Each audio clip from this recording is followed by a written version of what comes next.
Hey guys, it's me Lena back with another video to answer the dying question that so many people had when I uploaded the last video of my nephew about 2.5 weeks ago. So everybody kept trying to figure out how I got his hair to go from the first shriveled up state to the high top fade state.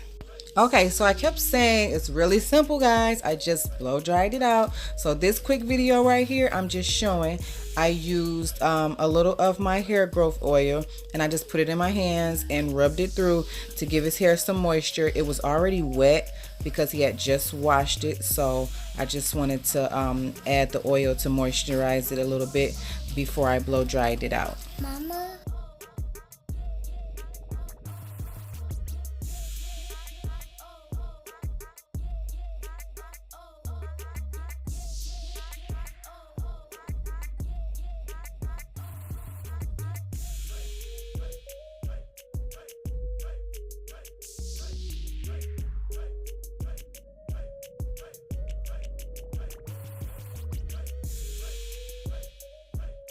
And as you guys can see, it's actually grown out a little bit more since the last time I did it 2.5 weeks ago. So if you want to see the other video, I'll put the link down below and you can check out the length from that first video versus this one. So it has grown a little bit.